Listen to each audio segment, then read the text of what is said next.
এই যে আল্লাহর আমার জন্য আমি বলি না, আমি হেভি ওই সব মাল আমি নি। তো দুটো বাচ্চা আছে না, মানে বাচ্চা দুটো কারেন্ট শর্টে এর না, আমার কথা বুঝতে পারিনি তো তোর বাচ্চা বাচ্চা দুটোর উপকার হবে। দেখবেন খ্রিস্টান বোর বুঝিয়ে সৌর বাড়িতে বোর সম্পত্তি ইঞ্চিটে মেপে ভাগ্য নিয়ে চলে আসে, আর বাপের সম্পত্তিতে নিজের মার পেটের বোনের ভাগ দেয় না। বোন আসে, খোদার কসম আমি নবীর মেম্বরে বসে বলছি, বাম্মা মরে গেছে, বাপের 35 ভিটেতে উঠতে পারে না, চোখের পানি ফেলে বাড়ি যায়। আছে না? এই বাইনানের মুসলমান, খোদার কসম এখানে নেটগুলো বসে আছে, আমার কথা এক্ষুনি গোটা বাংলা দুনিয়ায় ছড়িয়ে যাবে। কোন দুধ খাওয়া মায়ের লাল, আমি চ্যালেঞ্জের সাথে বলছি, প্রমাণ না করতে পারলে বাগনানের মাটিতে ঢুকবো না। আর এ হাদিস, এ কেতাবের কথা এই বাঘের বাচ্চা ছাড়া বাংলার কোন বক্তার মুখে পাবেন না। কেন জানেন? হাদিসটা শুনলে বুঝতে পারবেন।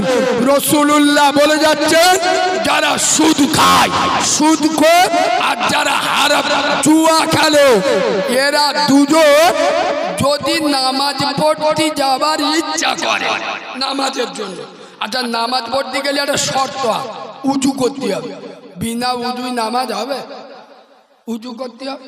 আপনারা কি দেব উজু করেন, কোকো কোলা না পেপসি? বলবেন তো? আমি জিজ্ঞেস করছি মানে কোনো মানে আছে তো না? আন্দাজি বলছি, মানে ভালো একটা মানে আছে তো। তাহলে কি দিয়ে উজু করে? আলো এরম ফক ফক করে গা মাঝে মাঝে।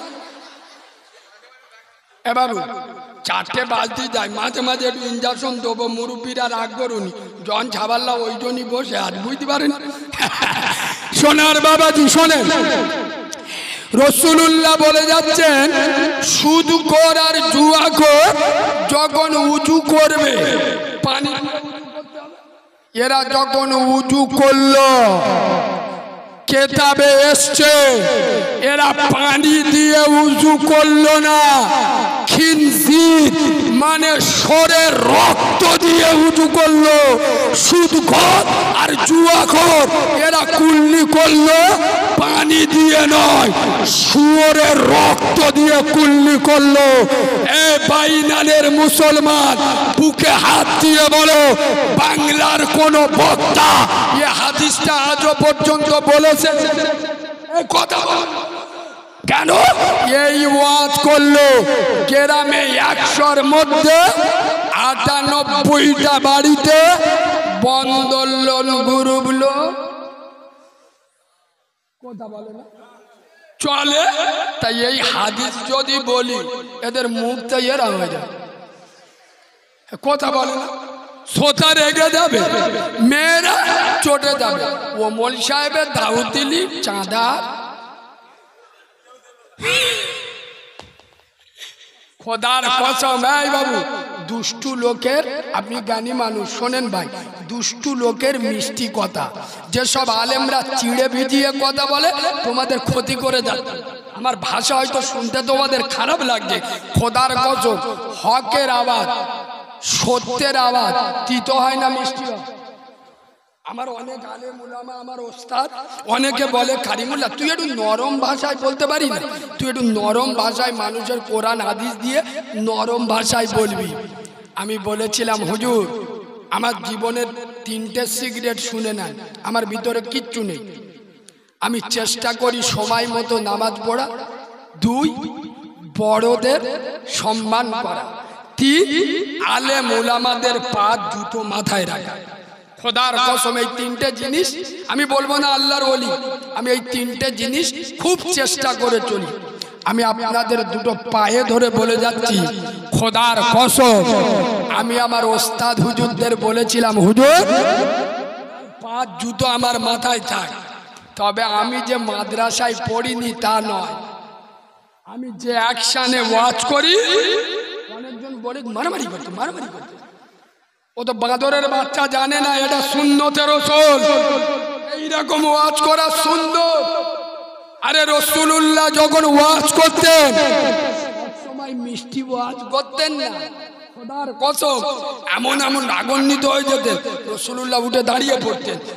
সিয়াসতের হাদিসে, সহিহ মিশকাত শরীফের হাদিসে রাসূলুল্লাহ দেখলে যেন মনে হতো যে যুদ্ধের চিফ কমান্ডার তার সেনা প্রস্তুতি করছে। নরম ওয়াজ কখন করব? 5 ওয়াক্ত নামাজ পড়ো, মাথায় টুপি রাখো, সুন্নতি দাড়ি রাখো। আব্বা আব্বা তুমি আল্লাহর ওলি, সুবহানাল্লাহ। আর তুমি আমার নবীর সাথে গাদ্দারি করবে, ইসলামকে মানবে না, কোরআনকে মানবে না, দ্বীন ও শরীয়তকে মানবে না, আমার কণ্ঠ সোলো হবে না, বাঘের মতো গর্জন দেবো, তোর না ভাল লাগলে উঠে চলে যাবি।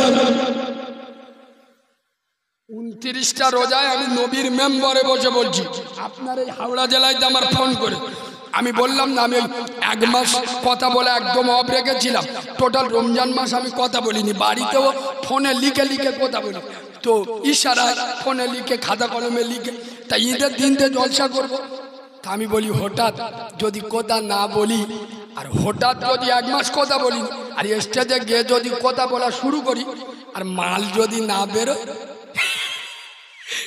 আরে হঠাৎ একটা লোক যদি 1 মাস কথা না বলে, আর হঠাৎ যদি মাইকে উঠে সালাম দিই, আর যদি বা কাঁপাইতে কথা না বেরো, তা আমি কি করেছি 29টা রোজাতে আল্লাহর নাম করে খুব কেঁদিস। বিশ্বাস করেন, আমি এমনি আজকের অপারেশন হয়েছে, কালকের রোজা তো ডাক্তার অ্যাপোলোতে ডক্টর অজয় কুমার আরিয়া আমাকে বলছে রোজা করা যাবে না। ডাক্তার আমার নিষেধ করেনি, কিন্তু আমার সমস্ত স্টাফরা বলছে রোজা করা যাবে না। আমার বাড়িতে কান্নাকাটি করছে, তোর এত বড় অপারেশন হয়েছে, 2-2.5 লাখ টাকা খরচ, আর তুই রোজা পরে করে দিবি। আমি বলেছিলাম আমার আল্লাহ নারাজ হয়ে যাবে, গোলায় টিউমার নে 180টা জলসা করি, আর আল্লাহ বলবে তুই রমজান মাসে তোর কাজ গোটা সেরে নে, আর আমার সময় তোর ব্যায়াম হয়েছে, এ আল্লাহ রেগে যাবে না? ডাক্তারে বলেছি তুমি ওষুধ লেখো, বাকিটা আমি বুঝে নেবো। কালকের অপারেশন হয়েছে, আজকের রোজা রেখে, তার মানে এই ইমান বুঝতে পেরেছে। এমনি কোনো দুধ খা মায়ের লালের থেকে পরোয়া করি না, ইমান আলাদা। 29টা রোজায় হাওড়া জেলায় যে ফোন করে, কালিমুল্লাহ ভাই দাউন নেবেন ক তারিখ, উমুক তারিখ, দেখি কিচ্ছি বুঝছে। ফোনে কথা বলতে বলতে খেয়ে খেয়ে কথা বললি, বোঝা যায় না, চিবে চিবে কথা বলি।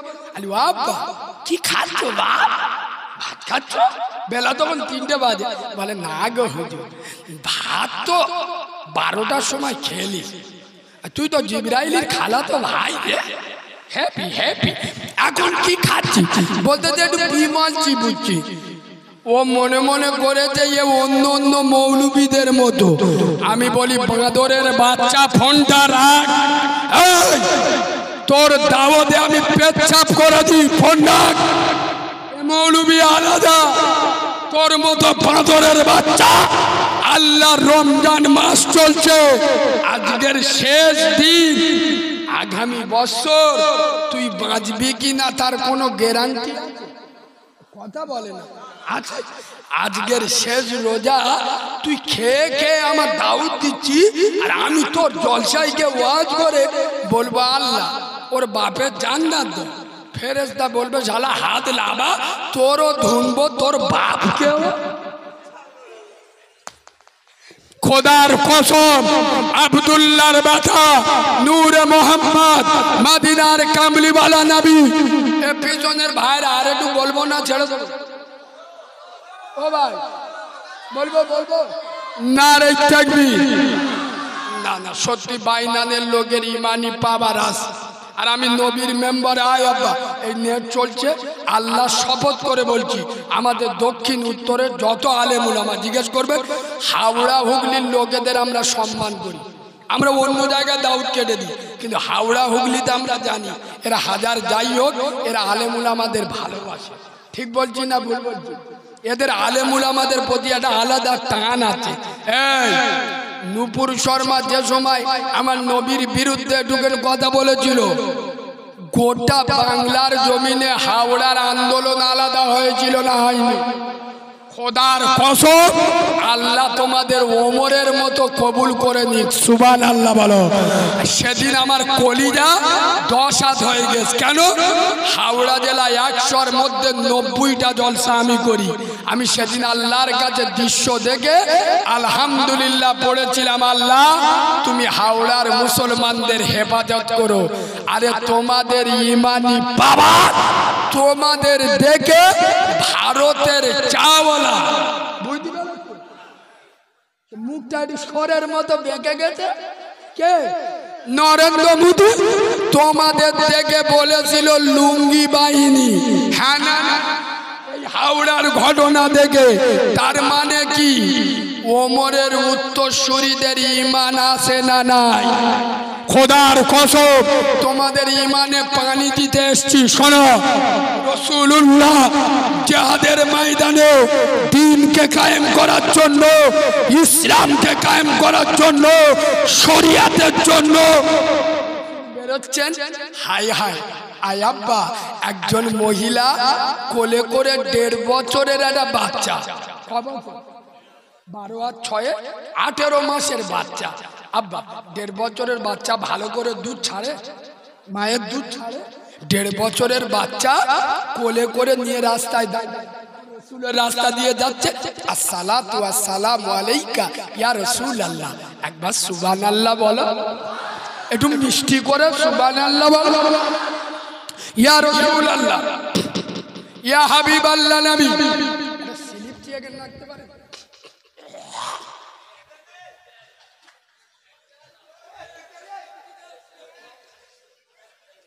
পানিগুলো পড়া হয়ে গেছে? হুজুর কেবলা পড়ে যাননি?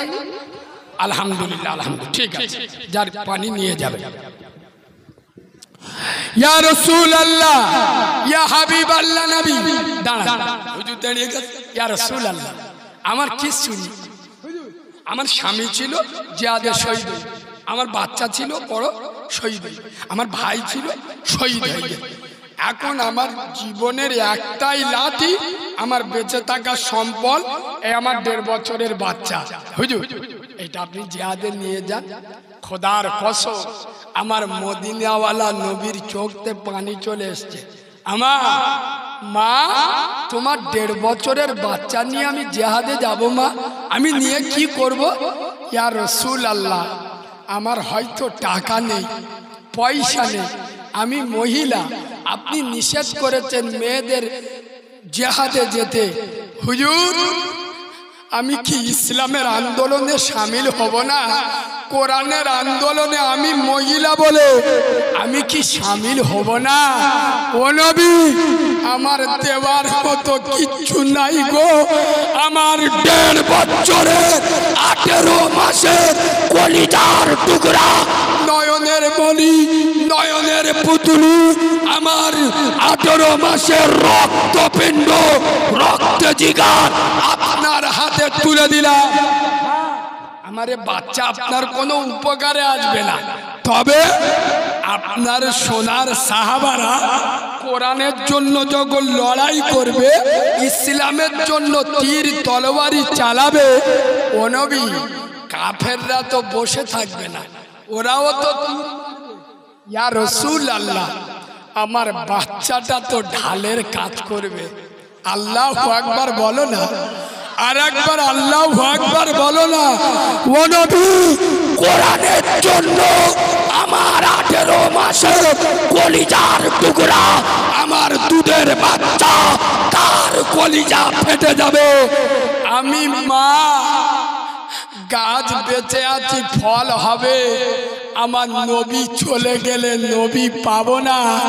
ও নবী, ইসলামকে ঝুঁকতে দেব না, কোরআনকে হারতে দেব না। এ শিক্ষা তো আপনার কাছে পেয়েছি। আপনি আমার 1.5 বছরে বাচ্চাটা নিয়ে যান, আপনার সোনার সাহাবারা তীর তরবারির সামনে আমার বাচ্চাটা উঁচু করে ধরবে। ইয়া রাসূলুল্লাহ, কিয়ামতের দিন আমি বলবো, ও বাগদানের মুসলমান, তোমরা নবীর জন্য হয়তো একটা কেস খেয়েছো, তোমরা আলেমদের জন্য মিথ্যা মিথ্যাভাবে তোমাকে ফাঁসিয়ে দিয়েছে, তোমার ঘর বাড়ি ভাঙা হয়েছে, আমাকে দেখে নাও, আমি রাসূলুল্লাহর সেই সোনার সাহাবী। আমার বাপ নয়, স্বামী নয়, বড় ছেলে নয়, ভাই নয়, কিন্তু আমার একমাত্র লাঠি, আমার 1.5 বছরের কলিজার টুকরা বাচ্চার কলিজা ঝাঁঝরা করেছি আমার নবীর মহাব্বতে। ঈমান তৈরি করো। এই বাবু, এই ভোর 4টে বাজতে যায়, যারা বসে আছো তোমাদের দুটো পায়ে ধরে আমি বলে যাচ্ছি, বেশিরভাগ যুবক, তরুণ, নওজোয়ান, চরিত্র ঠিক রাখো। খোদার কসম, তুমি যদি নামাজ না পড়ো, আমার আল্লাহ ইচ্ছা করলে তোমার মাফ করবে। সুবহানাল্লাহ বলো। ছেলেটা ভালো, এর আদর্শ ভালো, এ কোনোদিন বড় দাদার উপরে আঙুল তুলে কথা বলেনি, ছোট বোনের কোনোদিন আঙুল তুলে কথা বলেনি। ও যে শালির ভালোবাসবে, বোনের ভাত দেবে না, এ মালে নয়, এ ভালো, এ বাপের ভাত দেয়, এ মাছ ছেড়ে দে, শাউরির জুতো মাথায় রাখে না। হয়তো আমার 2 ওয়াক্ত নামাজ পড়ে, তাহলে এর আদর্শ ভালো, আমি আল্লাহ এর মাফ করে দিল। আর দেখবেন নামাজ পড়ে, বোনের সাথে 3 বছর কথা বলে না, আসে না।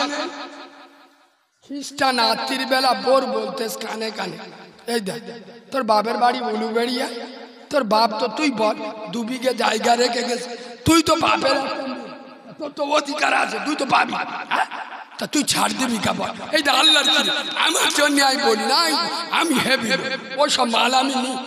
তো 2টো বাচ্চা আছে না, মানে বাচ্চা 2টো কারেন্ট শর্টে এর না, আমার কথা বুঝতে পারিনি।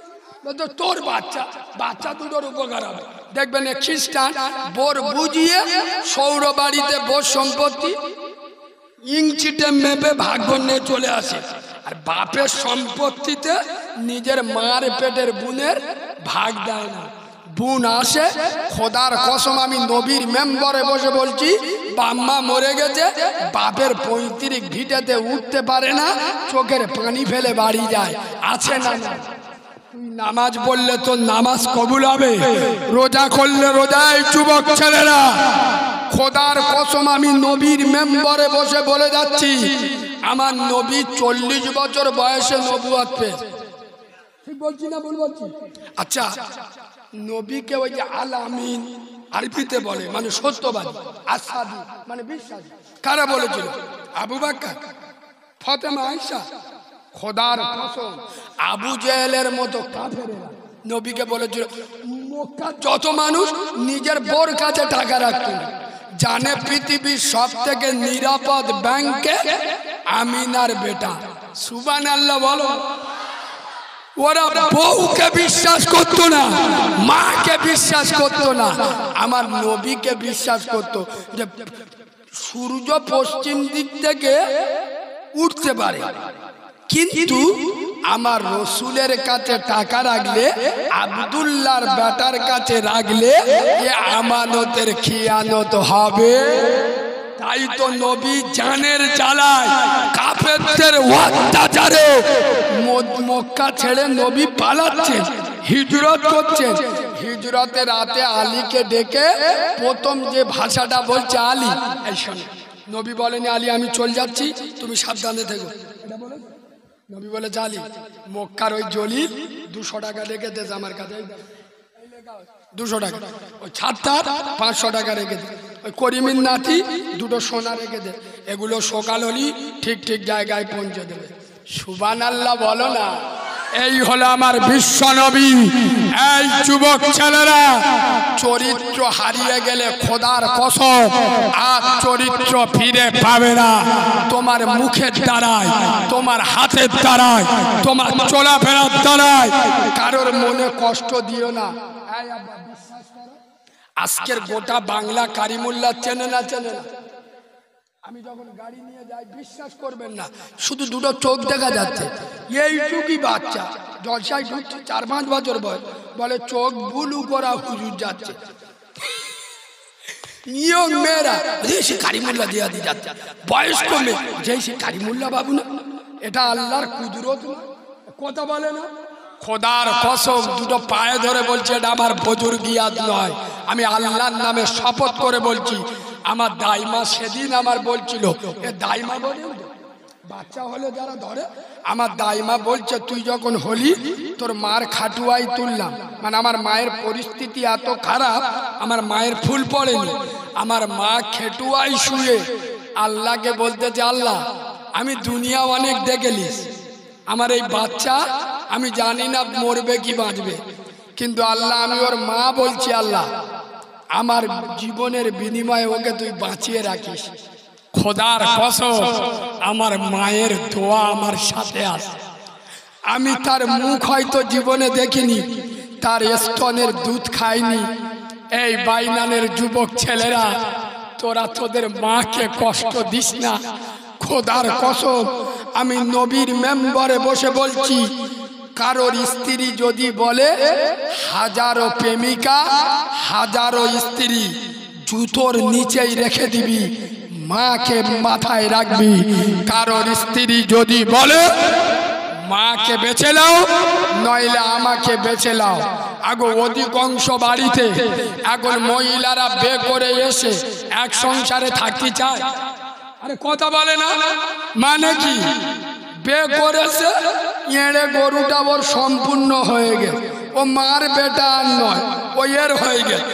কারোর স্ত্রী যদি বলে নাই মার সাথে থাকতে হবে নাই আমার সাথে থাকতে হবে, দুটো পায়ে ধরে বলছি ইমানি উত্তর দেবে। কি উত্তর? ইমানি উত্তর। আমার মা থাকবে, তোর যদি ইচ্ছা হয় চলে যাবে। খোদার কসম হাজার স্ত্রী আজকে ছেড়ে দেন, ওর থেকে ভালো। খোদার কসম মা যদি মরে যায় জীবনে আর একটা মা পাবি না। আমার জিজ্ঞেস করো কেড়ে নেবে? এক রাতে 30,000 আপনার শাড়ি পরে বেরিয়েছে, আমার চোখ দিয়ে পানি আসে। হ্যাঁ বাবু, ঈদের দিন আপনারা ঘুরতে যান না? যান না? আমি কোথায় যাই জানো? কথা বলেন, আমার মার কবরের কাছে। যাদের মা মরে গেছে, খোদার কসম ঈদ মানে খুশি, তুমি খুশি পালন করছো, তোর মাটা কবরে কি অবস্থায় আছে। ঈদের দিন একবার গেলি না, আসসালামু আলাইকুম ইয়া আহলাল কবুর। আরে মা, আজকের ঈদের দিন ছোটবেলায় তোর কাছে মারামারি কো 50 টাকা নিয়েছিল, আজকের সেই কথাটা মনে পড়ছে। এমা, আজ যে তোর হাতে 200 টাকা দেবো, তুই তো আর কোনোদিন আসবি না। খোদার কসম আমি নবীর মেম্বারে বসে বলছি, তোর মা কবর থেকে চাতক পাখির মতো তোর দিকে তাকিয়ে আছে। ঈদের দিন আমার মনে হয় আমি কবরের কাছে আমার মাকে গিয়ে বলি, মা আজকের আল্লাহ আমার ক্ষমতা দিয়েছে 40টা শাড়ি কিনে তোর ঢেকে দেবো, তুই তো কোনোদিন আসবি না। আমি তোর বাচ্চা দোয়া করছি, আল্লাহ যেন তোর জান্নাতের শাড়ি পরায়। আমি মাহারা ছেলে তোমাদের জন্য দোয়া করছি, তোমাদের মা বাপ যাদের মরে গেছে আল্লাহ যেন তাদের জান্নাতের পোশাক পরায়। আল্লাহ তোমাদের দাদা দাদির কবর যেন নূর দিয়ে ভরে দেয়। বলো আল্লাহুম্মা আমিন। হ্যাঁ বাবু, ভাবুক হলি হবে না। আমি ভাবুক ওয়াজ বললি, আমি কাঁদানো ওয়াজ বললি আপনারা সহ্য করতে পারবেন না, কিন্তু আমার কড়া ওয়াজ সমাজে কাজে লাগে বেশি। শোনেন, পৃথিবী একবার দরুদ শরীফ পড়লেন আল্লাহ।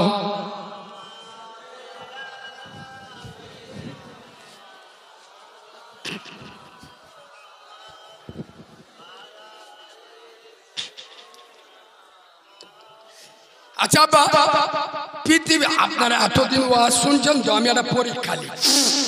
পৃথিবীর 1 নাম্বার দান কোনটা? মসজিদ, মাদ্রাসা, না কোনো ইতিমের খাওয়ানো, হজে যাওয়া, না যাকাত দেওয়া? আপনাদের কি মনে হয় বলুন? পৃথিবীর সবচেয়ে বড় দান ইতিম। আর কেউ কিছু বলবেন? এনারা ইতিম বলছে, আপনারা কিছু বলবেন? এরা চুপ কর, বলতে বেশি বলিনি, এ মালের দিয়ে বিষ যায়নি, কোথায় কি বলে ঠিক নেই। ইতিম আপনারা বলছেন, মানে এত বছর ওয়াজ শুনে সবেন শিখেছে যে ইয়েতিমের দান করা সবচেয়ে বেশি সওয়াব।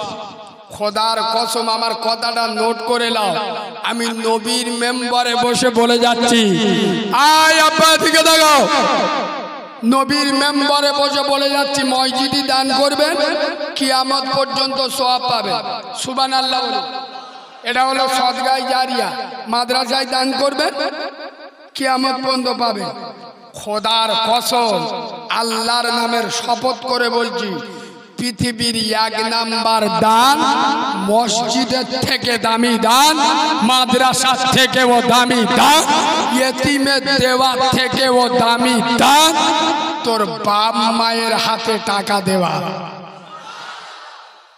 ইয়েস, খোদার কসম মসজিদে 10,000 টাকা দাও আর মায়ের হাতে 10 টাকা দাও, 10,000-এর থেকে মায়ের দানটা বেশি সওয়াব। সুবহানাল্লাহ। কিন্তু বললাম না মুসলমানরা নিজের মার ভাত দেয় না, সাউরির জুতো। আপনাদের এখানে ঈদের নামাজ হয়, তোমরা কি সব কমিটির ছেলে? এ বাবু কমিটির ছেলে কোথায় ছিলে? চতুর্থ আসমানে ও আজ হয়ে গেছে। আরে তোমার শরীর থেকে বোঝা যাচ্ছে। এ বাবু এদিকে দেখা, আপনাদের এখানে ঈদের নামাজ হয় কোথায়? ঈদগায় না মসজিদে? ঈদগাহ তো ঈদগাহ এইটা ভালো না না, ঈদগায় নামাজ পড়া একটা সুন্নাত।